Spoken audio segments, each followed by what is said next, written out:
ప్రార్థనలోకి వెళదాం.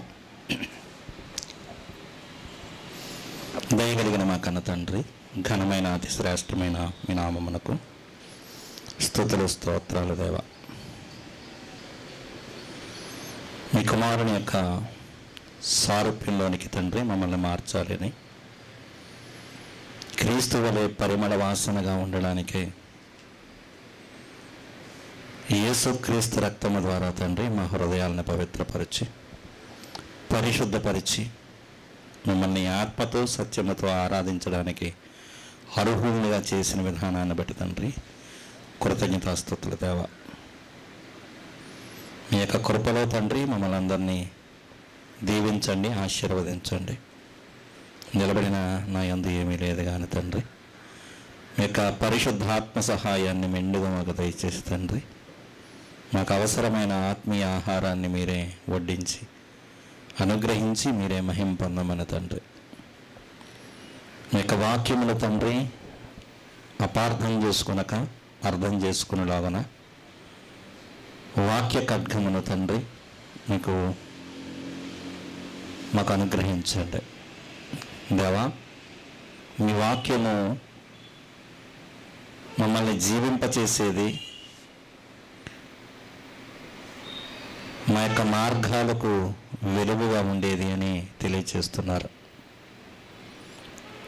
మీరు పరిశుద్ధపరిచిన మా జీవితాలు తండ్రి, ఆ పరిశుద్ధతను కాపాడుకుంటూ మీరు మాకు అనుగ్రహించిన పరిశుద్ధాత్మ ద్వారా మీలో మరింతగా ఎదగడానికి, అనేకులకు క్రీస్తు సాక్షులుగా ఈ లోకంలో జీవించి అనేకులకు క్రీస్తును ప్రకటించడానికి మమ్మల్ని ఆయుత్తపరచమని తండ్రి.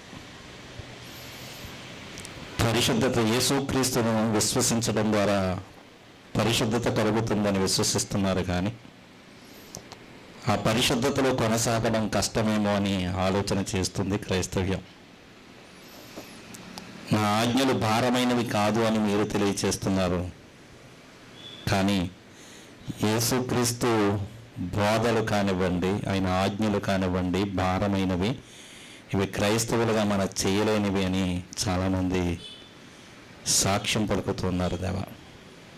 మీరు ఇచ్చిన రక్షణను తండ్రి మేము కాపాడుకునడానికి తండ్రి పరిశుద్ధాత్మని ఇచ్చారు. అందును బట్టి కృతజ్ఞతాస్తుతులు చెల్లిస్తూ ఈ లోకంలో మేము క్రీస్తుకు సాక్షులుగా ఎలా జీవించాలో మరికొన్ని మాటలు మాకు నేర్పించమని ఈ సమయంలో మమ్మల్ని మేము తగ్గించుకుంటూ మిమ్మల్ని హెచ్చిస్తూ సకల మహిమ ఘనత ప్రభావములు మీకే ఆరోపిస్తూ త్వరలో రానయ్య యేసుక్రీస్తు ప్రభువు పేరట ప్రార్థన మనవలు అడిగి వేడుకుంటున్నాను పరమ తండ్రి, ఆమేన్. ఫ్యాన్ అయ్యండి.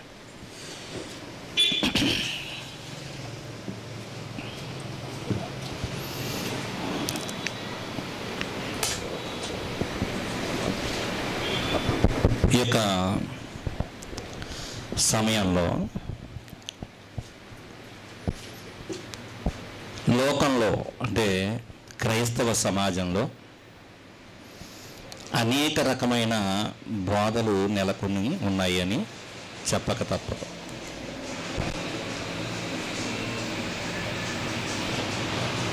ఒకరు ధర్మశాస్త్రాన్ని పాటించాలి అని బోధలు ఈ లోకంలో ఉన్నాయి క్రైస్తవ సమాజంలో.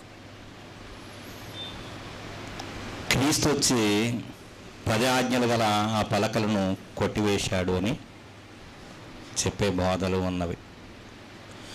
మరి ఇప్పుడు క్రైస్తవుడైన వాడు దేనిని ఆధారం చేసుకుని జీవించాలి? మేము నీతితో జీవించాలంటే విశ్వాస సంబంధమైన జీవితము పరిశుద్ధమైన జీవితం అని చెబుతున్నారు, బాగుంది. యేసుక్రీస్తుని అంగీకరించడం వలన మేము నీతిమంతులం అయ్యామా అంటున్నారు, బాగానే ఉంది. మేము మనుషులం కదా, మేము మళ్ళీ అపవిత్రతలో పడిపోకుండా జీవించాలి అంటే మేము ఎలా జీవించాలి అనే ప్రశ్నలు చాలామంది మదిల్లో తలెత్తుతూ ఉన్నాయి. ఇంటికి మనల్ని దేవుడు ఎందుకు పిలుచుకున్నాడు? ఆయన పరిశుద్ధుడై ఉన్న ప్రకారము మనల్ని కూడా పరిశుద్ధులుగా ఉండడానికే పిలుచుకున్నాడు. లేదు, లోకములో ఉన్నవారు దేవునికి అవిధేయులుగా బ్రతుకుతున్నారు. క్రీస్తుని విశ్వసించి విశ్వాసులుగా మారి పరిశుద్ధులుగా మారిన తర్వాత మనము కూడా అదే దారిలో అదే బాటలో నడుస్తూ ఉంటే ఇంకా మనం ప్రత్యేకింపబడిన వారంగా ఎలా కనబడతాం లోకానికి? అసలు ఏ విషయమైనా కావచ్చు, అది మీరు ఏదైనా ఆలోచన చేయండి. నోటిని కంట్రోల్లో పెట్టుకోకపోవడం కావచ్చు, అబద్ధం ఆడడం కావచ్చు,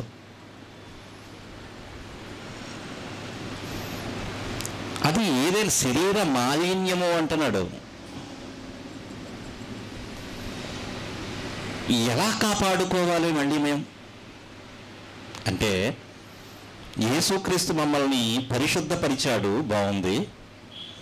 ఆ పరిశుద్ధపరచబడిన జీవితం మనం కాపాడుకోవాలి అంటే 10 ఆజ్ఞల దగ్గరికి వెళ్ళాలనేమో ఆలోచన చాలామంది అవివేకంగా ఆలోచిస్తూ ఉన్నారు. నిజంగా 10 ఆజ్ఞలే మనల్ని చక్కగా దేవుని ఎదుట నిలబెట్టేవైతే కనుక అవి మంచివే కదా అని ఆలోచన చేస్తున్నారు. మంచివే కాదంటం లేదు, ధర్మశాస్త్రము మేలైనదే ధర్మానుసారంగా దాన్ని పాటిస్తే. కానీ ధర్మశాస్త్రానుసారంగా ఏ మనుషుడు దేవుని ఎదుట నీతిమంతులు కాలేకపోతున్నారు గనకనే ధర్మశాస్త్రం వలన ఏ మనుషుడైనను నీతిమంతుడవుతాడనే ఉద్దేశం దేవునికి ఉంటే ఆ పక్షమందు యేసుక్రీస్తు ప్రభువు వారు అసలు మరణించడమే, సిలువెక్కడమే దండగా. ఆ ఆజ్ఞలు పాటించి నా పిల్లలు నా దగ్గరకు వస్తారనే ఆలోచన ఉంటే కనుక దేవునికి యేసుక్రీస్తుని లోకానికి పంపించి చిత్రవద చేసి ఆయన్ని కలువరి సిలువలో ప్రాణత్యాగం చేయించవలసిన అవసరత తండ్రికి ఎందుకుంది? ఆ పక్షమందు క్రీస్తు మన కొరకు చనిపోవుట నిష్ప్రయోజనమే అంటాడు అపోస్తలుడైన పౌలు గారు. చాలా రకాల బోధలు మనల్ని కలవరపెడుతూ ఉన్నాయి. ఒక్కొక్కరు బోధకులు చాలామంది వాక్యం మీద అవగాహన లేక ఆ పత్రికలు చదువుతూ ఉన్నప్పుడు, పాత నిబంధన కాకపోయినా క్రొత్త నిబంధనలో మనం చదువుతూ ఉన్నప్పుడు ఆజ్ఞలు కొట్టివేశాడు అనగానే ఏమనుకుంటున్నారంటే, ఇక కీర్తనల గ్రంథం మేము చదవక్కర్లేదా, సామెతల గ్రంథం మేము చదవక్కర్లేదా, లేఖనాల్లో క్రీస్తున్నాడు కదా మేము చదవక్కర్లేదా అనే ఆలోచన కలిగి ఉన్నారు. యేసుక్రీస్తు ప్రభువు వారు ఈ భూమి మీద జీవించినప్పుడు మాట్లాడిన మాటలు ఏమిటంటే, శాస్త్రులు పరిసయ్యులతో నన్ను గూర్చి కీర్తనల గ్రంథంలోనూ మోషే చెప్పాడు కదా అంటాడు. అలాగే సామెతల గ్రంథంలో కూడా, అలాగే దేవుడు రాయించిన ప్రతి మాటలోనూ ఆది నుండి, యోహాను భక్తుడు అంటాడు, ఆది నుండి ఏమైతే జీవవాక్యమై ఏదైతే ఉన్నదో అది మేము కనులారా చూచితిమి అంటున్నాడు. జీవవాక్యాన్ని చూడడం వేరు, నిన్ను జీవింపచేయలేని 10 ఆజ్ఞలను హృదయంలో ఉంచుకోవడం వేరు. పాత నిబంధనను దేవుడు కొట్టివేశాడు అంటే చాలా జాగ్రత్తగా ఆలోచన చేయాలి. నిబంధన కొట్టివేయడం అంటే దేవుడు మనుషులు చేస్తున్న అకృత్యాలు మితిమీరకుండా ఉండడానికి 10 ఆజ్ఞలను ఇచ్చి వాళ్ళని కంట్రోల్ చేయడానికి ఇచ్చాడు 10 ఆజ్ఞలు. అలా నీతిమంతులు అయిపోతారని కాదు, అలా పాపం పెచ్చిమీరకుండా ఉండడానికి 10 ఆజ్ఞలు ఇచ్చాడు దేవుడు. మరి యేసుక్రీస్తు అనే కృపను ఎందుకు ఇచ్చాడు ఈ లోకానికి ఈ రోజున? ఆయనతో జీవించడానికి. చూద్దాం ఈ రోజున ఒకసారి. వాక్యం చాలా అపార్థం చేసుకుంటూ ఉన్నారు. ఎఫెసీయులకు రాసిన పత్రిక కిందక మనం చదువుకున్న వాక్య భాగంలోనికి వెళదాం. 5వ అధ్యాయము మొట్టమొదటి వచనం నుంచి చదువుకుంటూ వెళదాం. కావున మీరు ప్రియులైన పిల్లలు. ఎలా అయ్యాం మనం? యేసుక్రీస్తు ద్వారా ప్రియమైన పిల్లలమయ్యాం దేవునికి,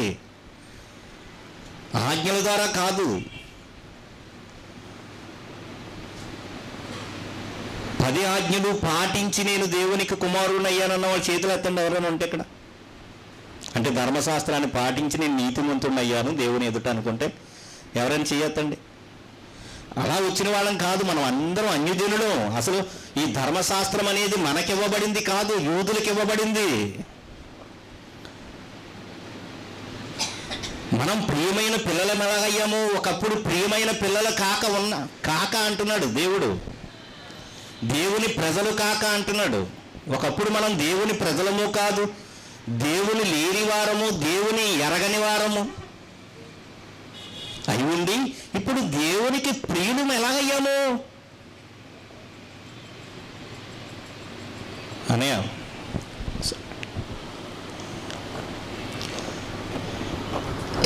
దేవునికి ప్రియులం ఎలాగయ్యాము అసలు అది చెబుతున్నాడు ఇక్కడ. కావున మీరు ప్రియమైన పిల్లల వలె దేవుని పోలి నడుచుకునడి. దేవుని పోలి నడుచుకోవాలట. దేవుని ఈ భూమి మీద చూపించి ఎవరండి దేవుని చూసిన వాళ్ళు ఎవరున్నారు ఈ భూమి మీద? ఎవరు లేరు, ఏ మనుషుడు లేడు అని చెబుతున్నాడు. దేవుణ్ణి ఎప్పుడు ఎవరు చూడలేదు. కానీ మీరు సహోదరులుగా ఒకరిని ఒకరు ప్రేమించుకున్నట్లయితే మీరు దేవుణ్ణి చూపించగలుగుతారు మీ హృదయాల్లో అని చెబుతున్నాడు. దేవుణ్ణి ఎప్పుడూ ఎవరూ చూడలేదు అని యేసుక్రీస్తు ప్రభువు వారు కూడా పలికారు. ఇక్కడ ఏం చెబుతున్నాడు? దేవుని పోలి ఎలా నడుచుకుంటాం మనం? దేవుడు ఎలా ఉన్నాడో పరలోకంలో తెలియాలి. అది తెలియాలంటే భూమి మీద ఏ మోషేకు, ఏ దావీదు గారికో, ఏ ప్రవక్తకు దేవుడు చెప్పిన విధానం కాదు. కానీ సమరయ్య స్త్రీతో మాట్లాడుతూ యేసుక్రీస్తు ప్రభువారు చెబుతున్న మాటలు ఏమై ఉన్నాడని చెబుతున్నాడు దేవుడు? ఆత్మ. దేవుడు ఆత్మ కనుక ఆయన ఆరాధించేవారు ఎలా ఆరాధించాలట? ఆత్మతో సత్యముతో. అంబికా దర్బార్తో కాదండి. లోకంలో ఆరాధనలు వేరు. ఎందుకంటే దేవుణ్ణి ఎరగని వారు మనల్ని కూడా అలాగే అంటున్నాడు. అదే సర్టిఫికేట్ ఇస్తున్నాడు మనకి. మనం కూడా అదే జాబితాలో ఉన్నాం. ఇదివరకు దేవుడు అంటే తెలియదు, దేవునికి ఇష్టం ఏంటో తెలియదు, దేవునికి ఏది అవసరమో తెలియదు, దేవుడు మన నుంచి ఏం కోరుతున్నాడో తెలియదు. అలాంటి అవివేకమైన భక్తి మనం చేసి ఉన్నాం ప్రియమైన వాళ్ళారా. ఈ రోజున ఆత్మతో సత్యముతో దేవుడు మనల్ని ఆరాధించాలని కోరుతున్నాడంటే అది సాధ్యం కాదు అని క్రైస్తవులు కూడా చెబుతున్నారు ఈ రోజున సాక్ష్యం. సాధ్యం కాదు అంటే ఆ పరిశుద్ధతను దేవుడు ఇచ్చాడు, కానీ మేము దాన్ని కాపాడుకోలేము, మనుషులం కదా, పోగొట్టేసుకుంటామని అంటున్నారు. చూడండి చెబుతున్నాడు, చూడండి. దేవుని పోలి నడుచుకునడి. క్రీస్తు మిమ్మును ప్రేమించి, క్రీస్తు మనల్ని ప్రేమించట పరిమళ వాసనగా ఉండుటకు. పరిమళ వాసనగా ఎలా ఉంటాం? ఇదివరకు లోకంలో జీవించినట్లు జీవిస్తే పరిమళ వాసనగా ఉంటామా? దేవుని పోలి లేక క్రీస్తుని పోలి నడుచుకుంటే పరిమళ వాసనగా ఉంటామా? క్రీస్తుని పోలి నడుచుకుంటే పరిమళ వాసనగా ఉంటాం.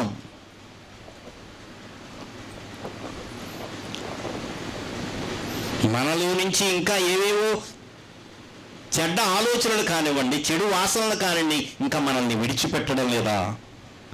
క్రీస్తులో నువ్వు ఇంకా మరణించలేదేమో, సరిగా పాతి పెట్టబడలేదేమో నీ జీవితం, నా జీవితం. రోమీలకు రాసిన పత్రిక 6వ అధ్యాయంలో మాట్లాడతాడు, మనం క్రీస్తుతో పాటు ఏమయ్యామంట? మరణించాము, సమాధి చేయబడ్డాము. మన పాత జీవితం ఏమైపోయింది? సమాధి చేయబడింది. నూతన సృష్టిగా క్రియేట్ చేశాడు దేవుడు. ఆదాము ద్వారా చెడిపోయిన ఆ సృష్టిని ఏం చేశాడు? హృదయాన్ని బాగు చేశాడు, నూతన సృష్టిగా చేశాడు. దేవుణ్ణి ఆరాధించడానికి మనల్ని పవిత్రపరిచాడు ప్రియమైన వాళ్ళారా. అది చెబుతున్నాడు. క్రీస్తు మిమ్మల్ని ప్రేమించి పరిమళ వాసనగా ఉండుటకు మన కొరకు తన్ను తానే దేవునికి అర్పణగాను బలిగాను అప్పగించుకొనెను. అలాగుననే అన్నాడు. ఎలాగైతే అప్పగించుకున్నాడో అలాగునని మీరును ప్రేమ కలిగి నడుచుకోండి. ప్రేమ కలిగి నడుచుకోండి. ఏదైనా ఒక దుష్టత్వంలో పడిపోతున్నావంటే, ఒకరిని ప్రేమించలేకపోతున్నావంటే, ఒక చెడు కార్యాన్ని నువ్వు మళ్ళీ చేస్తున్నావంటే దేవుని ప్రేమ నీలో ఉండడం లేదన్నమాట. ఇంకేం చెప్తున్నాడు చూడండి, ఏముండకూడదట, మీలో జారత్వమే కానీ ఏ విధమైన అపవిత్రతయే కానీ లోభత్వమే కానీ వీటి పేరైనను అసలు ఎత్తేయకూడదట.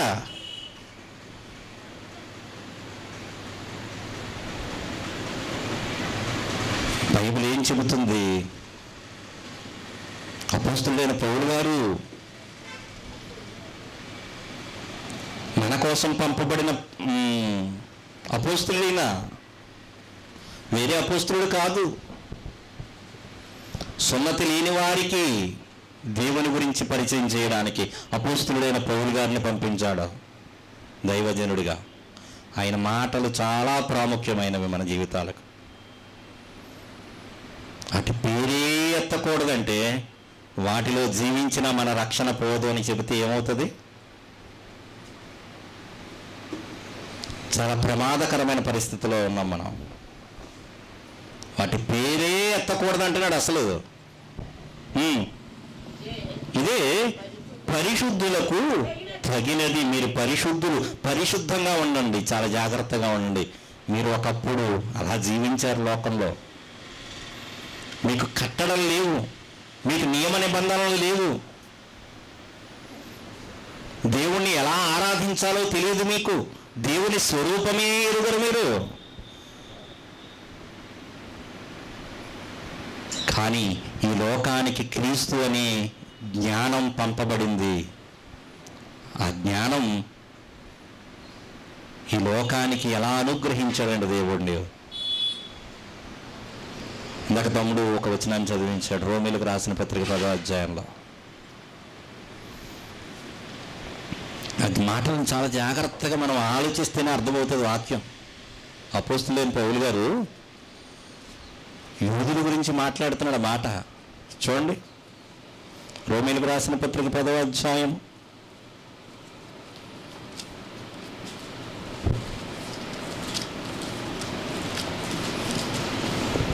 వాళ్ళ జ్ఞానం సరైంది కాదట. మొట్టమొదటి వచ్చిన చూడండి, సహోదరులారా, ఇశ్రాయేలీయులు రక్షణ పొందడం ఏంటంటే, రక్షణలో లేరాళ్ళు దేవుని పిల్లలు కాదా? మరి రక్షణ పొందడం ఏంటి అంటే, ఒక మనుషుడు రక్షింపబడాలి అంటే, పాపం నుంచి విమోచించబడాలి అంటే యేసుక్రీస్తు దగ్గరికి రావలసిందే. ఏ భేదము లేదు. వాడు యూదుడు కానివ్వండి, గ్రీసు దేశస్థుడు కానివ్వండి, ఏ ప్రపంచంలో ఏ జాతిలో ఏ కులంలో ఏ మతంలో పుట్టినవాడైనా కానివ్వండి, వాడు నీతిమంతుడు కావాలి అంటే, రక్షణ పొందాలి అంటే, పరలోకం వెళ్ళాలి అంటే యేసుక్రీస్తుని అంగీకరించి తీరవలసిందే. ఎందుకు చెబుతున్నాడు? యూదుడికి ఆయన అంగీకరించలేదు, ఆ స్వజాతీయులే ఆయనను అంగీకరించలేదు. ఆయన్ని సిలువ వేయడానికి మూల కారణమే వాళ్ళు అయిపోయారు. ప్రేమైన వాళ్ళు అయినా వాళ్ళ గురించి బాధపడుతున్నాడు. ఒక దైవజనుడికి ఉండవలసిన లక్షణం, నా ఇంటి పార్టీ వాళ్ళు లేక నా యొక్క వర్గం వారు మనం మారిపోయామని సంతోషంలో ఉండి, వారు చీకటిలో ఉన్నారు, అగాధంలోనికి వెళ్ళిపోతారు మరణిస్తే అని ఎప్పుడూ అతిశయించకూడదు మనం. వారు కూడా మారు మనసు పొందాలి అని ఏం చేస్తున్నాడు? ప్రార్థన చేస్తున్నాడంట వాళ్ళ గురించి. ఈయనకి రక్షణ వచ్చేసింది కదా, యూదులు రక్షణ పొందాలని. ఏంటి చూడండి ఒకసారి మాట, సహోదరులారా, ఇశ్రాయేలీయులారా, రక్షణ పొందవలనని నా హృదయాభిలాషయు వారి విషయమై నేను దేవునికి చేయు ప్రార్థనయునై ఉన్నది. వారు దేవుని యందు ఆసక్తి గలవారని వారిని గురించి సాక్ష్యం ఇచ్చుచున్నాడు. ఆసక్తి అంటే దేవుడి నుంచి మంచి అభిప్రాయం ఉంది వాళ్ళకి. వాళ్ళకి ఏమున్నాయి? పాత నిబంధన అంతా ఉంది వారి దగ్గర. కీర్తనల గ్రంథం ఉంది, మోషే రాయించిన ఆది కాండం దగ్గర నుంచి పాత నిబంధన గ్రంథం అంతా వారి చేతిలో పెట్టబడి ఉంది. కానీ యేసుక్రీస్తు వచ్చినప్పుడు ఏమంటున్నారంటే వాళ్ళు ఆయన్నే కుచించేసేలా ఉన్నారు. వాళ్ళు ఆయన్నే వాక్యము ఇలా ఉంటే ఇలా చెబుతున్నావు ఏంటి నువ్వు అసలు అనే ఆలోచన చేస్తున్నారంటే వాళ్ళ మనసంతా దేని మీద ఉందంటే 10 ఆజ్ఞల మీదే ఉంది వాళ్ళ మనసంతా. యేసుక్రీస్తు అనే రక్షకుడు మా కొరకు రాబోతున్నాడు, కన్యక గర్భాన పుట్టబోతున్నాడు, ఆయన యూదుల రాజుగా పుట్టబోతున్నాడు, మమ్మల్ని ఏలడానికి రాబోతున్నాడు, ఆయన మా పాపముల నిమిత్తమై, అందరి నిమిత్తమై, ప్రపంచ ప్రజలందరి నిమిత్తమై ఇదిగో కలువరి సిలువలో ప్రాణత్యాగం చేయబోతున్నాడు. దేవుడు ముందుగా ఆయన గురించి ప్రవచనాలు రాయించాడు. ఆ ప్రవచనాలన్నిటినీ నెరవేర్చితేనే కానీ ధర్మశాస్త్రం కొట్టివేయబడదు అని యేసుక్రీస్తు పలుకుతాడు. కానీ వీళ్ళ మనసంతా ఎలా ఉందట? తమ స్వనీతి మీద ఉంది. యేసుక్రీస్తు కాకండి ఈ భూమి మీద ఏ మనుషుడు నీతిమంతుడు కాదు అని స్టేట్మెంట్ చెప్పచ్చు.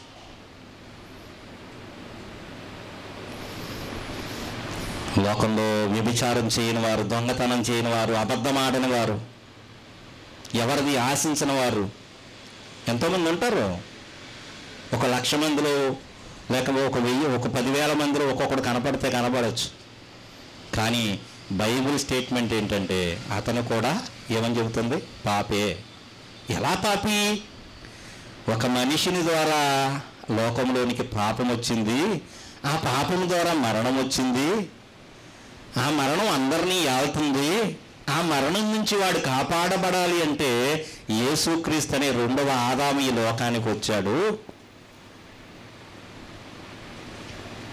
ఆ మరణం నుండి నిన్ను నన్ను, ఆ శాపం నుండి నిన్ను నన్ను కాపాడడానికి, దేవుని ఆశీర్వాదంగా మనల్ని చేయడానికి, దేవుని నీతిగా చేయడానికి. లోకపు నీతి కాదండి, మనుషుల నీతి కాదు.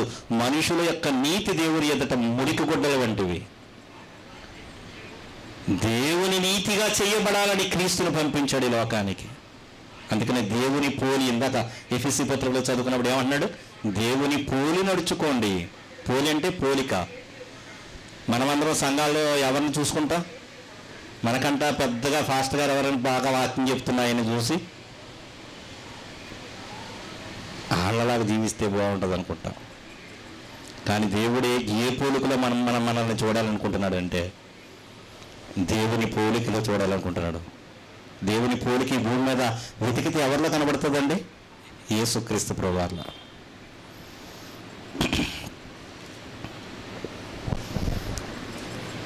దేవుడు ఉచితంగా మనల్ని నీతిమంతులను చేశాడు. ఎందుకంటే నీతిగా జీవించడానికి. ఆయన పరిశుద్ధుడయ్యున్న ప్రకారము మనం కూడా పరిశుద్ధంగా జీవించడానికి. అది సాధ్యమేనా? సాధ్యము అని అనుకుంటున్న వాళ్ళ చేతులు ఎత్తని, సాధ్యం కాదు అనుకున్న వాళ్ళ చేతులు డౌన్లోనే ఉంచండి. దేవుడు పరిశుద్ధతని ఇచ్చాడు. నా పాయింట్ మీకు అర్థం కావాలి. దేవుడు నాకు పరిశుద్ధతని ఇచ్చాడు. ఆ పరిశుద్ధతను కాపాడుకుంటూ నేను జీవించగలను మరణాంతం వరకు.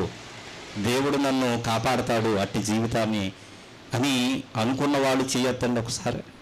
అంటే దేవుడు పరిశుద్ధతని ఇచ్చాడు, ఆ పరిశుద్ధతతో నేను కాపాడబడతాను. ఆ పరిశుద్ధతను నా అంతటి నేను జీవించాలంటే జీవించలేను, కానీ ఆయన మనకు అనుగ్రహించిన పరిశుద్ధాత్మ ద్వారా జీవించగలం. పాయింట్ అర్థం కావాలి. నేను నీతిమంతుడిని అని ప్రకటన చేస్తుంటే చాలామందికి వచ్చిన డౌట్ ఏంటంటే వాక్యం చాలా అపార్థం చేసుకునే అవకాశాలు చాలా ఉన్నాయి. యోహాను గారు రాసిన మొదటి పత్రిక, ఒక వాక్యము ఒక చోట ఒకలాగన దేవుడు రాయించడు. ఏమండి? రాయిస్తాడా? ఒక చోటేమో మీరు బ్రతకగలరని, ఒక్క చోటేమో మీరు బ్రతకడానికి అవకాశం లేదని రాయిస్తాడా? యోహాను రాసిన మొదటి పత్రిక, ఈ యొక్క వచనాన్ని నన్ను 2-3 కోచింగ్ చేశారు. యేసుక్రీస్తు రక్తం మనల్ని కడిగింది, మనం పరిశుద్ధపరచబడ్డాము అని మనం అంతరాత్మలో నమ్ముతూ దేవుణ్ణి ఆరాధించాలి అని చెబితే, అయితే మనం మనకి మనంగా స్టేట్మెంట్ ఇచ్చుకుంటే అసలు దేవుణ్ణి అబద్ధికుని చేసినట్లు అవుతుంది కదా అని ఈ వాక్యాన్ని చూపిస్తున్నారండి ప్రియమైన వాళ్ళారా.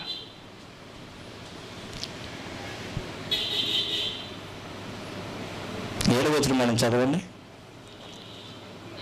అయితే ఆయన వెలుగులోనున్న ప్రకారము మనమును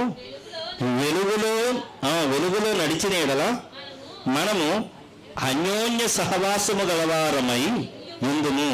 అప్పుడు ఆయన కుమారుడైన యేసు రక్తము ప్రతి పాపము నుండి మనలను పవిత్రులుగా చేయును అని ఈ యోహాను గారు పత్రిక రాస్తుంటే, ఇది క్రైస్తవ సమాజానికే కదా రాశాడు.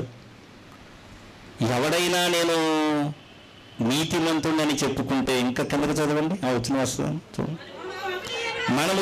ఈ వచనమే, మనము పాపము లేని వారమని చెప్పుకుని ఎడల మనలను మనమే మోసపుచ్చుకుందుము, మరియు మనలో సత్యం ఉండదు.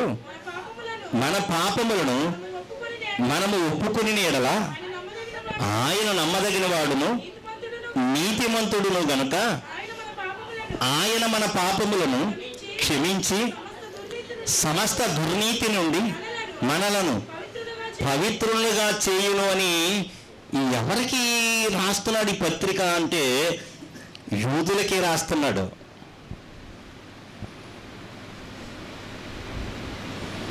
ప్రపంచంలో చెదిరిపోయిన యూదులకి పై వచనాలు చదువుకుంటే మనకు అర్థమవుతాయి. చదవండి ఒకసారి, పై వచనాలు జాగ్రత్తగా మనసు పెట్టి చదివితే అర్థమవుతుంది. జీవవాక్యమును గూర్చినది జీవవాక్యమును గూర్చినది ఆది నుండి ఏది ఉండెనో, మేమేది వింటిమో, కన్నులారా ఏది చూచితిమో, ఏది నిదానించి కనుగొంటిమో, దేని తాకినవి? యేసుక్రీస్తుని తాకామని చెబుతున్నాడు. యేసుక్రీస్తుని నిదానించి చూచామంటున్నారు. అది మీకు తెలియజేది. ఆ యేసుక్రీస్తుని గురించి, ఆ జీవవాక్యాన్ని గురించి మీకు తెలియజేస్తున్నాం.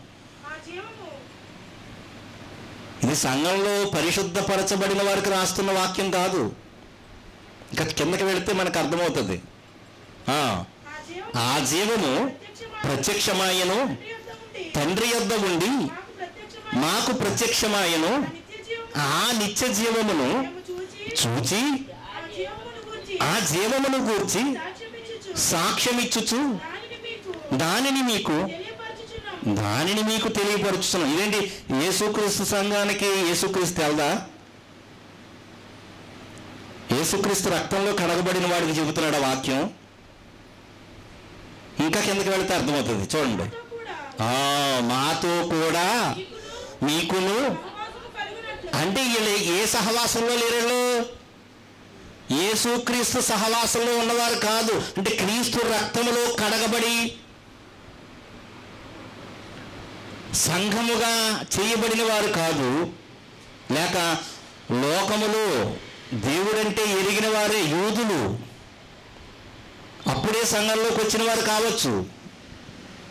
వారితో మాట్లాడుతున్న మాటలు ఏమంటున్నాడు చదవండి. మేము చూచిన దానిని వినిన దానిని ఏ సహవాసం అన్నాడు కదా వచ్చిన. మన సహవాసం అయితే తండ్రితో కూడాను ఆయన కుమారుడైన యేసుక్రీస్తుతో కూడాను ఉన్నది. అయితే యూదులకి ఎవరితో సహవాసం ఉంది? కుమారుడితో లేదు. యేసుక్రీస్తుని అంగీకరించడం లేదు. ఆయన మెస్సయ్యగా ఈ భూమి మీదకి వచ్చాడని అంగీకరించడం లేదు. ఆయన పాపులను రక్షించడానికి యేసుక్రీస్తు లోకానికి వచ్చాడనే మాటను వాళ్ళు అంగీకరించడం లేదు ప్రియమైన వారు. అందుకని బాప్తీసం ఇచ్చి యోహాను ఏమంటాడంటే, మీరు మారు మనసు పొందండి.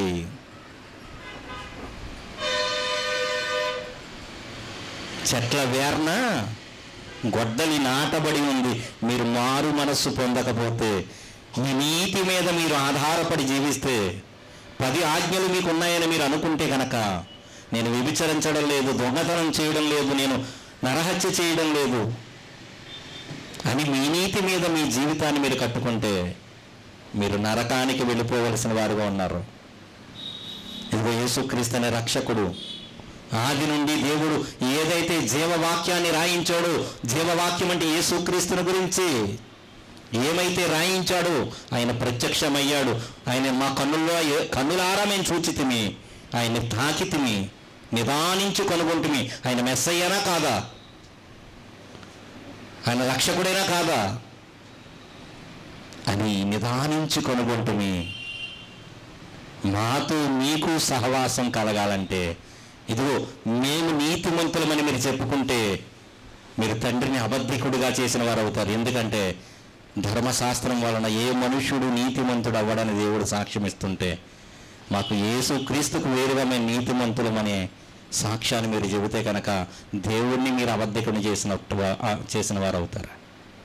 ఇంకా చదవండి కిందకి. మన సంతోషము పరిపూర్ణమవడం అంటే పరిపూర్ణం కాదా? యూదుల సంతోషం పరిపూర్ణం కాదా? కాదు. తండ్రి గురించి అయితే సమాచారం తెలుసు, కానీ వాళ్ళ మోషే ఇచ్చిన ఆజ్ఞల మీద మనస్సు ఉంది. కానీ మోషే చెప్పిన ప్రవచనాలలో ఏం చెప్పాడు మోషే గారు? నా వంటి ఒక ప్రవక్తను మీ కొరకు. మోషే గారు అంటే తెలుసు అంటారు వాళ్ళు, అన్ని ప్రతి కట్టడ తెలుసు అంటారు వాళ్ళు. మోషే గారు మాకు తెలుసు అంటారు. కానీ మోషే గారు ఏం చెప్పాడు?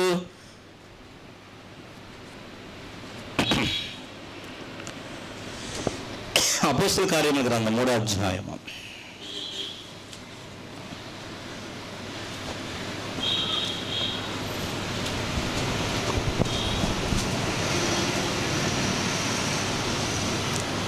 అపోస్తలుల కార్యముల గ్రంథం 3వ అధ్యాయము 22వ వచనం చూడండి. మోషే ఇట్లనెను, ప్రభు అయిన దేవుడు అంటే పరలోకపు తండ్రి నా వంటి యొక్క ప్రవక్తను మీ సహోదరులలో నుండి మీ కొరకు పుట్టించును. ఎవరి కొరకు పుట్టించాడంట? ఇశ్రాయేలీయుల కొరకు పుట్టించును. ఆయన మీతో ఏమి చెప్పినను అన్ని విషయములలో మీరాయన మాట వినవలెను. ఆ ప్రవక్త మాట విననివాడు ప్రజల్లో ఉండకుండా సర్వనాశనం అయిపోతాడటండి. మోషే ఆజ్ఞలంటే చాలా ఇష్టంగా ఉన్నాయి వాళ్ళకి. ఏదైనా ఒక పని, ఎవరైనా తప్పుడు పని చేసినప్పుడు ఆ స్త్రీని తీసుకొచ్చి యేసుక్రీస్తు దగ్గర నిలబెట్టి, మోషే ఇలా చెప్పాడు కదా, రాళ్ళు కొట్టి చంపేమా, అందరూ సిద్ధంగా ఉన్నాం, రాళ్ళు పెట్టుకుని అంటున్నారు. కానీ ఆ మోషే ఏం చెప్పాడో అర్థం కావట్లేదు వీళ్ళకి. నా వంటి ఒక ప్రవక్తను మీ కొరకు దేవుడు పుట్టిస్తానని చెప్పాడు అని ముందు ఇచ్చాడు కదా, ఇన్ఫర్మేషన్ ఉంది కదా వాళ్ళ దగ్గర. ఆ ప్రవక్త వచ్చినప్పుడు ఎలా వస్తాడు? కన్యక గర్భవతి కుమారుని కనుడని యెషయా ద్వారా పలికించాడు మాట. ఆ ప్రవచనాలన్నీ నెరవేరుతున్నప్పుడు, క్రీస్తులో నెరవేరుతున్నప్పుడు, ఈయన మెస్సయ్య కదా, ఈయన మా కొరకు వచ్చాడు కదా, ఈయన రక్షకుడు కదా, ఈయన మాట వినకపోతే ఏం చెప్పాడు మోషే? ప్రజల్లో ఉండకుండా పాడైపోతారని చెబుతున్నాడు కదా. ఆయన మాట ఎవరన్నారండి?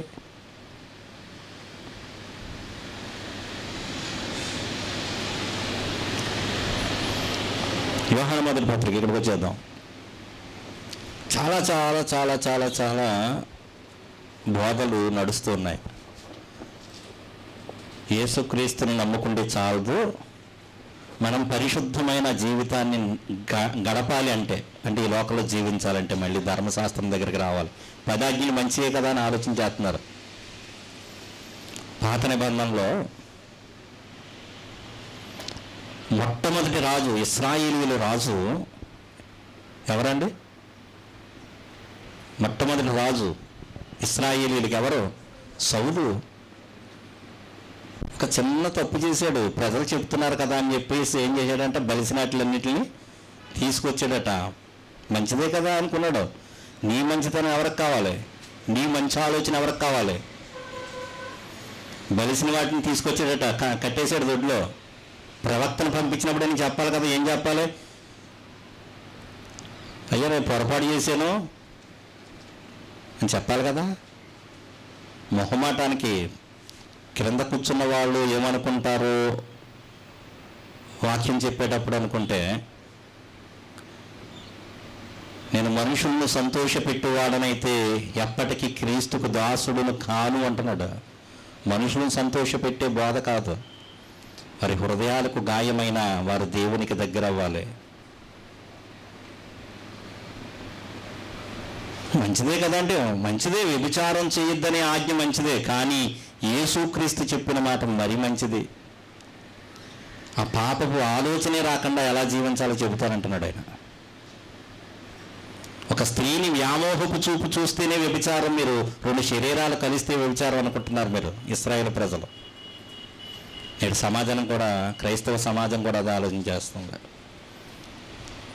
చాలామంది చర్చిల్లో ఈ పదాజ్ఞలు గల పలకలను పెట్టుకుంటున్నారు. దాని ద్వారా ఎవరినైనా కదిలించామనుకోండి, ఆ చర్చిలోకి వెళ్ళి అతనండి ఇలాగండి, ఇతనండి ఇలాగండి అంటే పదాజ్ఞల్లో ఎవరో ఒకరు తప్పిపోతున్నారనే ఆలోచన చేస్తున్నారు. అసలు ఆ పదాజ్ఞల జోలికి వెళ్ళడం వల్ల వాళ్ళు తప్పిపోతున్నారు. క్రీస్తు అనే బండ మీద మన జీవితాన్ని కట్టుకుంటే విశ్వాస సంబంధమైన జీవితం, నీతిమంతుడు విశ్వాస మూలంగానే జీవించగలడు. కృప ద్వారానే మనం రక్షణ పొందాం, ఆ కృప ద్వారానే మనం జీవించగలుగుతాం. ఈ మాట ఎవరికి రాయబడింది అనే ఆలోచన లేకపోతే గనక, రోమీలకు రాసిన పత్రికలో ఒక మాట ఉంటుంది, నేరస్థాపన చేస్తాడు అపోస్తులుడైన పౌలు గారు. నీతిమంతుడు లేడు, ఒక్కడును లేడు, దేవుణ్ణి వెతకువారు లేరు. ఎవరి గురించి మాట్లాడుతున్నాడు? భూమి మీద దేవుణ్ణి వెతికేవారు లేరు అంటే నీతిమంతుడు లేదు భూమి మీద. అంటే క్రీస్తులోకి వచ్చిన తర్వాత నీతితో జీవించేవాడు లేడని కాదు అక్కడ అర్థం. నీతిమంతుడు లేడు, ఒక్కడును లేడంటే యేసుక్రీస్తుకు వేరుగా ప్రపంచంలో నేను నీతిమంతుడు అనుకున్నవాడు ఎవడు నీతిమంతుడు కాదని చెబుతున్నాడు అక్కడ. యేసుక్రీస్తులోకి వచ్చిన వాడు గురించి ఇచ్చే స్టేట్మెంట్ కాదు అది. వాక్యం చాలా జాగ్రత్తగా ఆలోచించాలి. యోహాను గారు ఎవరి గురించి చెబుతున్నాడంటే, మాతో మీకు సహవాసం కలగాలంటే, మీ సంతోషము పరిపూర్ణం అవ్వాలంటే, మీ సంతోషం పరిపూర్ణమైంది కాదు, ఆ క్రీస్తు ద్వారానే సంతోషం పరిపూర్ణం అవుతుంది, పరలోకం సాధ్యమవుతుంది, నిత్యజీవం అనేది అనుగ్రహింపబడుతుంది అని చెప్తున్నాడు బట్ట. ఇక్కడ చూద్దాం, చదవండి యోహాను మొదటి పత్రిక 8వ వచనమ్మా, 5వ వచనం చూడండి. మనం ఆయన వలన విని, మేము ఆయన వలన విని ఎవరి దగ్గర ఉన్నారట? యేసుక్రీస్తు దగ్గర. విని మీకు ప్రకటించు వర్తమానమేమనగా, అంటే సందేశం ఏంటంటే దేవుడు వెలుగై ఉన్నాడు, ఆయన యందు చీకటి ఎంత మాత్రము లేదు. చీకటి అంటే ఏం చెబుతుంది బైబిల్ గ్రంథం? పాపం. ఎంత మాత్రము లేదు, ఆయనతో కూడా, అంటే ఆయనతో కూడా సహవాసం అంటే క్రీస్తుతో సహవాసం ఉన్న వాళ్ళ గురించి మాట్లాడతలేదు ఆయన. తండ్రితో సహవాసం ఉంది వీళ్ళకి. చదవండి అమ్మా, అర్థమవుతుందా? పాయింట్ అర్థమవుతుందా? ఆయనతో కూడా సహవాసము గలవారమని చెప్పుకొని చీకటిలో నడిచిన ఎడల, చీకటిలో నడుతుందంటే ఏదో అని ఆలోచన చేయక్కలేదు. నీ తోటి సహోదరుణ్ణి ద్వేషిస్తే చాలు, నువ్వు చీకటిలో ఉన్నవాడివే. వేరే ఏదో వర్ణించేయక్కర్లేదు మనం. చదవండి. మనం అబద్ధమాడుచు సత్యము జరిగింపక ఉండును.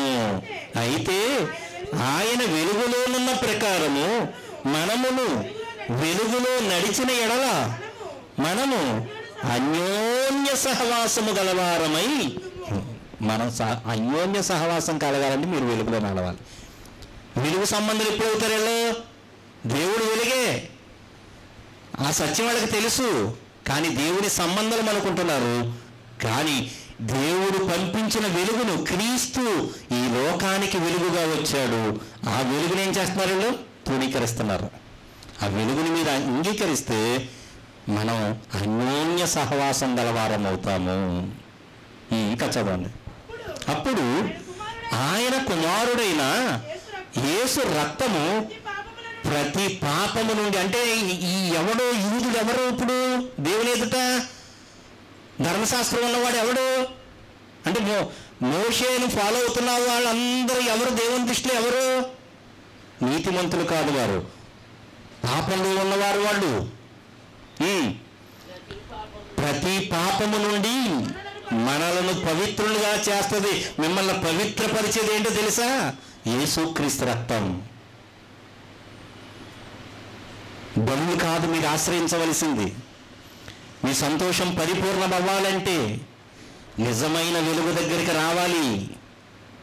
దేవుడు ప్రవచనాన్ని చెప్పాడు కదా, నీతి సూర్యుడు ఉదయింపజేస్తున్నాను నీతి సూర్యుడు అని చెప్పాడు కదా. అదిగో ఉదయించేశాడు మన కొరకు. ఆయన్ని మీరు అంగీకరించాలి. ఆయనని మీరు అంగీకరిస్తే వెలుగు సంబంధులుగా మారుతారు, మీరు వెలుగులో నడుస్తారు. వాళ్ళు ఏమనుకుంటున్నారంటే ఇశ్రాయేలు ప్రజలు, మాకు తండ్రి అంటే ఎవరో తెలుసు, మాకు నియమ నిబంధనలు ఉన్నాయి, మాకు కట్టడలు ఉన్నాయి, క్రీస్తు అవసరం లేదని అనుకుంటున్నారు. ప్రేమ, మాతో మీరు సహవాసం కలిగిన వారు కావాలంటే మీరు ముందు ఎవరిని గ్రహించాలి? పాపులని గ్రహించాలి మీరు. ఇంకా చదవండి మీకు. మనము పాపము లేని వారమని ఇశ్రాయేలు ప్రజలతో మాట్లాడుతున్నాడు, యూదులతో మాట్లాడుతున్నాడు. మనం పాపం లేని వారమని చెప్పుకునే ఎడల ధర్మశాస్త్రం ఉంది, మేం పాపులమేంటి?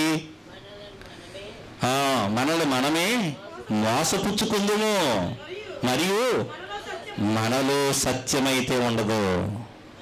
అయితే దేవుడు ఉండడు మనలో.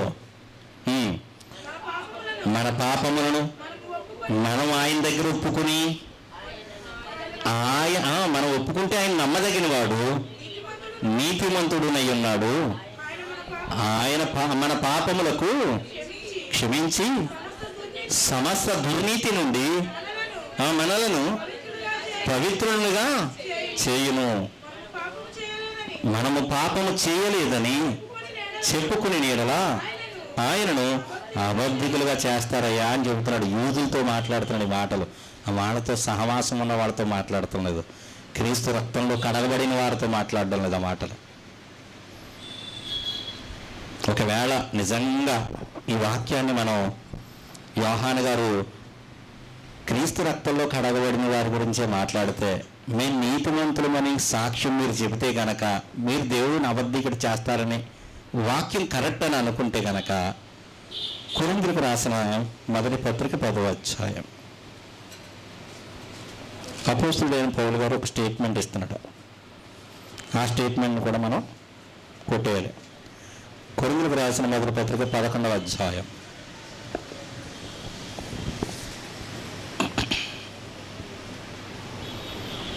చాలా జాగ్రత్తగా వాక్యాన్ని వినాలి, అప్పుడే అర్థమవుతుంది. చూడండి, కొరింథీయులకు రాసిన మొదటి పత్రిక 11వ అధ్యాయం మొట్టమొదటి వచనం. అపోస్తలుడైన పౌలు గారు ఏం చెబుతున్నాడు చూడండి. నేను క్రీస్తును పోలి నడుచుకున్న ప్రకారము మీరును నన్ను పోలి నడుచుకోండి. అంటే ఏంటి స్టేట్మెంట్ ఏంటి? క్రీస్తుని పోలి నడుచుకున్నాడు అంటే నీతిమంతుడా అనీతిమంతుడైనా? నీతిమంతుడని చెప్పుకుంటున్నాడు ఆయన. ఒకవేళ యోహాను గారు చెప్పింది క్రీస్తు రక్తంలో కడగబడిన సంఘమస్తులకే చెబుతుంటే గనక మనలో ఎవరైనా క్రీస్తు రక్తం కడగబడిన తర్వాత నేను నీతిమంతుడని చెప్పుకోకూడదనే స్టేట్మెంట్ అర్థమైతే గనక అపోస్తలుడు పౌలు గారు చెప్పే స్టేట్మెంట్ రాంగ్ అని చెప్పాలి. అపోస్తలుడు పౌలు గారు రాంగ్ స్టేట్మెంట్ ఇస్తాడా, మంచి స్టేట్మెంట్ ఇస్తాడా? ఏమంటున్నాడు ఆయన? నేను క్రీస్తును పోలి నడుచుకోవడం కష్టం అంటున్నారు.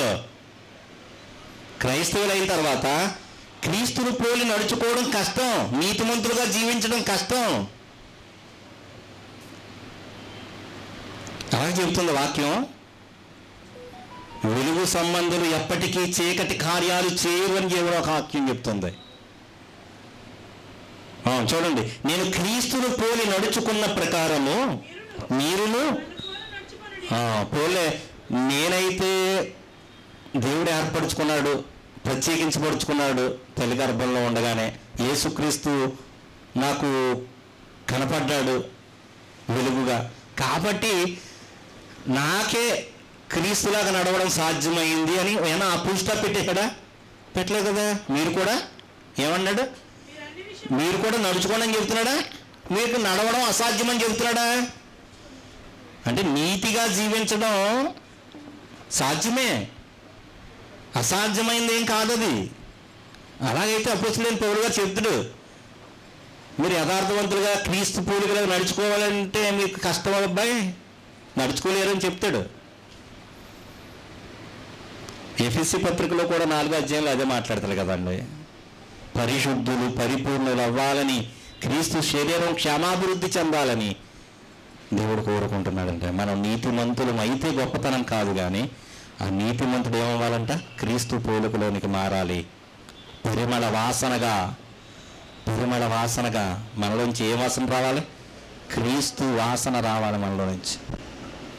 పరిశుద్ధుడు పరిపూర్ణులు అవ్వడానికి యోహాను భక్తుడు పత్రికలో మొట్టమొదటి అధ్యాయంలో రాసిన మాటలు సంఘానికి రాసినవి కాదు, సంఘంలో క్రీస్తులో సహవాసం కలిగిన వారితో చెప్పే మాటలు కాదవి. యూదులతో మాట్లాడుతున్నాడు. ఏమని చెబుతున్నాడు? మీరు మాకు దేవుడు తెలుసని, మేము నీతిమంతులమని అనుకుంటే మీ భక్తి వ్యర్థమైపోతుంది. మీరు క్రీస్తు సహవాసంలోనికి రావాలి, క్రీస్తుని అంగీకరించాలి, క్రీస్తు బలిలో పాలిభాగస్తులు కావాలి. అప్పుడు మీరు మీ నీతిమంతులుగా చేయబడతారని యోహాను మాట్లాడుతున్న మాటలు క్రైస్తవ సమాజం నేను నీతిమంతుడని చెప్పుకుంటే దేవుడిని అబద్ధకని చేసినట్టు అవుతుంది. ఎలా చెబుతారు బ్రదర్ మీరు అలాంటి సాక్ష్యం అంటున్నారు? ఎవరి గురించి మాట్లాడుతున్నాడు, ఎందుకు మాట్లాడుతున్నాడే కావాలి ప్రియమైన వల్ల. దేవుడు మనల్ని ఆయన పరిశుద్ధుడయ్యన్న ప్రకారం మనం కూడా పరిశుద్ధంగా జీవించాలని దేవుడు కోరుతుంటారు. సాధ్యమే అది. మన నీతి పైన ఇందాక తమ్ముడు చదివించాడు ఒక మాటను, రోమీలకు రాసిన పత్రిక అన్నది, నా నీతిని కాక దేవుని నీతిగా నేను చేయబడ్డానంటాడు అపోస్తలుడైన పౌలు గారు. ధర్మశాస్త్రంలో ఉన్నప్పుడు తోటి సహోదరుని చంపేశాడు ప్రియమైన వాళ్ళ. నీతిగా జీవించాలని లోకంలో ఒకవేళ అనుకున్న కొన్ని వేళల్లో అది కావచ్చేమో, కానీ అది దేవుని నీతికి సమమైంది కాదు. మనం నేర్చుకోవాల్సింది ఏంటంటే దేవుని పోలికలోనికి మారాలి. మన నాలుకని చాలా కంట్రోల్ చేసుకోవాలి. ఎఫెసీ పత్రిక 5వ అధ్యాయము కిందకి ఇంకా చదువుకుని ముగించుకుందాం. చదవలేదు కదా కిందకి. ఎఫెసీ పత్రిక 5వ అధ్యాయం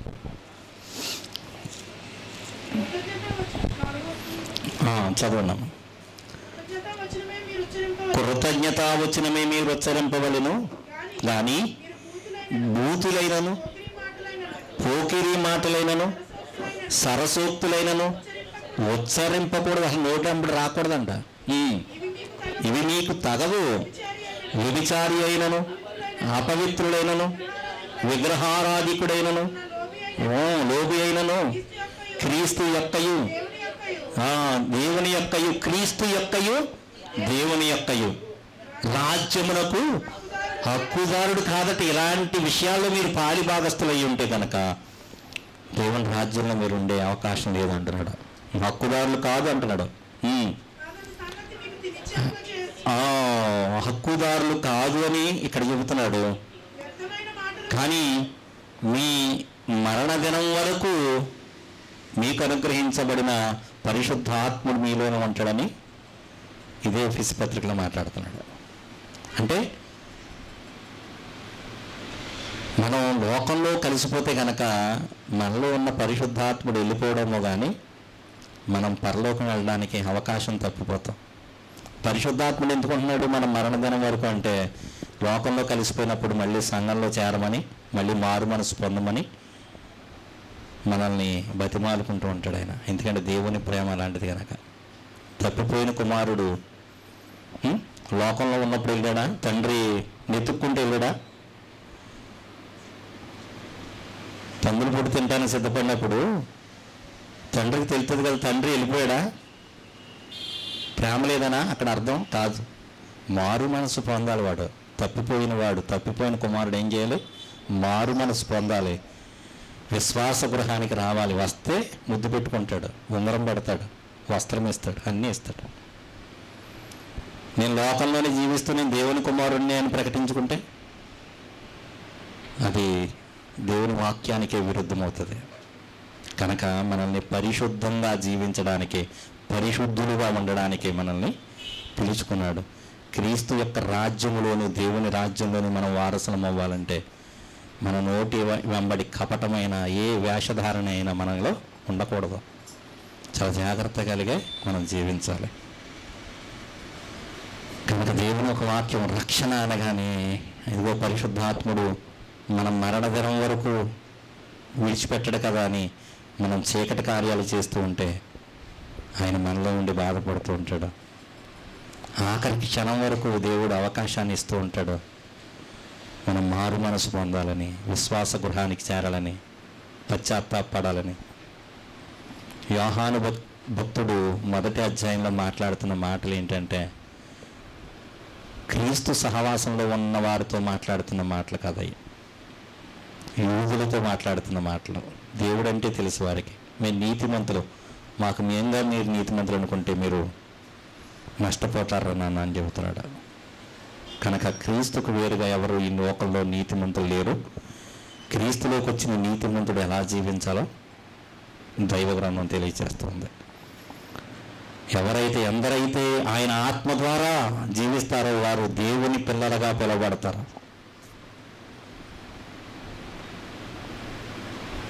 కనుక దేవుని యొక్క పరిశుద్ధాత్మ మనలో నివసిస్తుంది. కనుక మనం జాగ్రత్త కలిగి ఆ పరిశుద్ధాత్మ ద్వారా నేను చేసే ఈ పని, ఈ మాట, ఈ క్రియ దేవునికి ఇష్టమైందా కాదా?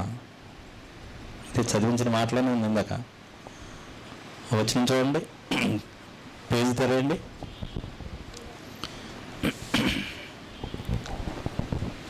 ఇదే అధ్యాయం ఇందాక చదివిన వాక్యంలో ఉంది. దేవునికి ఏది ప్రీతికరమైనదో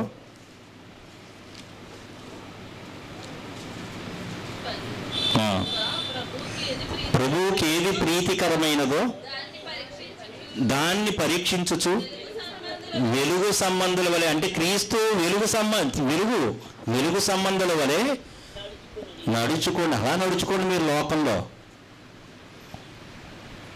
ప్రభువుకి ఏది ప్రీతికరమో, ఇది ఇష్టమా కాదా, ఈ పని నేను చేస్తున్నాను ఇష్టమా కాదా, ఈ అబద్ధం ఆడుతున్నాను ఇష్టమా కాదా, నాలో పరిశుద్ధాత్ముడు ఉన్నాడు, ఆయన బాధపడతాడు. దాని ప్రతిఫలం కూడా మనం అనుభవించి తీరవలసి వస్తుంది.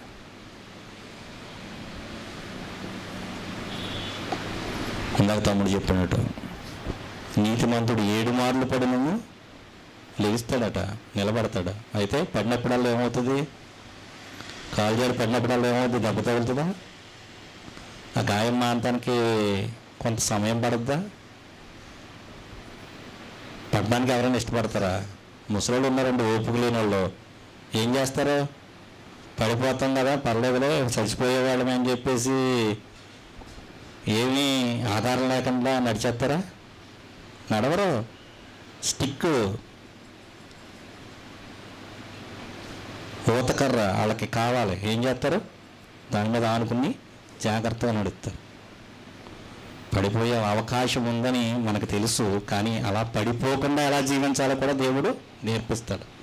పరిశుద్ధాత్మని ఊతకర్రగా ఇచ్చి నీకు ముసలోళ్ళు ఎలాగైతే జాగ్రత్త కలిగి ఆ చేతికర్ర సహాయంతో నడుస్తారో ఓపిక లేనప్పుడు, మనం నీతితో జీవించలేము అని అనుకుంటే నువ్వు ప్రార్థన చెయ్యి, చక్కగా దేవుడు నీతితో జీవింప చేయగలడు. అర్థం అర్థమైందండి వాళ్ళ వాక్యం. దేవుడు మనల్ని ఎందుకు నీతిమంతులుగా చేశాడంటే నీతితో జీవిస్తామని, ఆ పరిశుద్ధాత్మ ద్వారా జీవిస్తామని.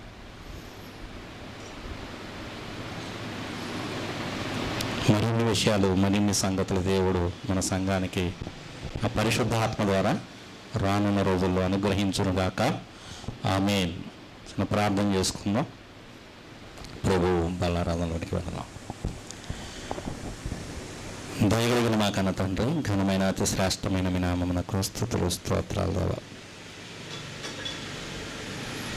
ఇంతవరకు తండ్రి మీరు నేర్పించిన మాటలను బట్టి కృతజ్ఞతాస్తుతులు తండ్రి. కొంతమందిగా చిన్న మందగా, చిన్న సంఘముగా, క్రీస్తు కృపా సత్య సంఘముగా మమ్మల్ని ఏర్పరిచిన విధానాన్ని బట్టి కృతజ్ఞతాస్తుతులు తండ్రి. అపోస్తలుడైన పౌలు గారి ద్వారా ఎఫెసీయులకు రాసిన పత్రికలో నుండి 5వ అధ్యాయం ద్వారా మీరు మా ద్వారా మాట్లాడిన మాటలను బట్టి మీకే స్తుతులు స్తోత్రాలు కావా. యోహాను మొదటి పత్రికలో ఆయన ద్వారా మీరు రాయించిన మాటలు ఎవరికి సంబంధించినవని మీరు తెలిపిన వాక్యాన్ని బట్టి తండ్రి కృతజ్ఞతాస్తుతులు తండ్రి. మా సహవాసం అయితే క్రీస్తుతో అని తెలియచేస్తున్నారు. ఇదిగో యూదులు కూడా రక్షణ పొందాలని అపోస్తలుడైన పౌలు గారు వాపోతున్నాడు కదా, వారిని గురించి మీ దగ్గర ప్రార్థిస్తున్నాడు, విజ్ఞాపన చేస్తూ ఉన్నాడు. మేము కూడా ఈ తరము వారు, మా రక్త సంబంధులు, మా స్నేహితులు అనేకులు ఇంకా మా గ్రామంలో క్రీస్తుని ఎరగని వారు ఇంకా ఈ లోకంలో జీవిస్తున్నారు.